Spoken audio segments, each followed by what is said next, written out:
नमस्कार। आप अगर आईएमडी के फोरकास्ट को मीटियोलॉजिकल सेंटर गोवा के फोरकास्ट को फॉलो करते हैं तो it was forecasted by meteorological centre Goa that 11th June को स्कैटर्ड हेवी रेनफॉल और आइसोलेटेड जगह पे वेरी हेवी रेनफॉल मिलने के पॉसिबिलिटीज़ हैं। तो उसी प्रकार आज 12th जून के 8:30 AM को 4 स्टेशनों से हेवी रेनफॉल का रिपोर्ट यानी कि रेनफॉल एक्सीडिंग 6 सेंटीमीटर्स और 2 स्टेशनों से रेनफॉल एक्सीडिंग 11 सेंटीमीटर का यानी कि वेरी हेवी रेनफॉल का भी रिपोर्ट हुआ। और उसमें ही सबसे ज़्यादा रेनफॉल रिपोर्ट किया गया मारमगांव से, जहाँ से 18 सेंटीमीटर यानी कि 180 मिलीमीटर्स ऑफ रेनफॉल रिपोर्ट हुआ।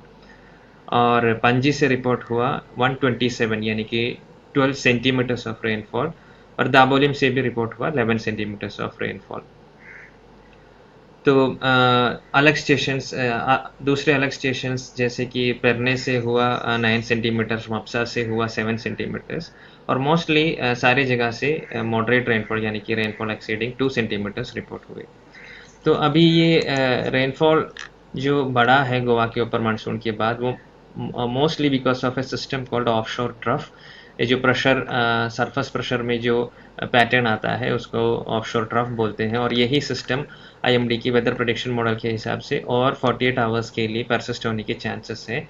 यानी कि गोवा के ऊपर रेनफॉल एक्टिविटी आज और कल भी सिमिलर तरीके से रहने की पॉसिबिलिटीज़ हैं। उसको देखते हुए स्कैटर्ड हेवी रेनफॉल और आइसोलेटेड वेरी हेवी रेनफॉल का फोरकास्ट किया है नॉर्थ और साउथ गोवा के ऊपर 12th और 13th जून के लिए।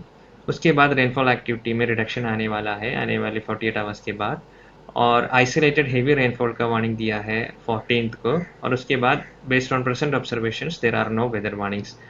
लेकिन जो वार्निंग्स है, फोरकास्ट है, बेस्ड ऑन लेटेस्ट ऑब्जर्वेशंस और न्यूमेरिकल वेदर प्रेडिक्शन मॉडल के ऊपर है। और मानसून सिस्टम की इंटेंसिटी और वेकनिंग के भी ऊपर वो डिपेंडेंट है। इसलिए please be regularly updated with the warnings in coming this days, coming 2-3 days. और रेनफॉल के साथ साथ शॉर्ट इंटेंस स्पेल्स और आइसोलेटेड जगह पे wind speeds gusting to even 40 kilometres per hour possible है।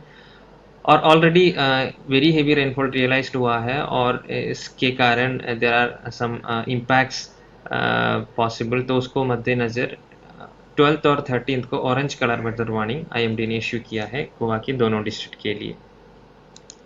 उसके साथ ही warnings are there for fisherman. Fisherman are requested not to venture into sea for 5 days starting from 12th June, क्योंकि wind speed 40 to 50 gusting to around 60 kilometre per hour भी हो सकता है आने वाली 5 दिनों में।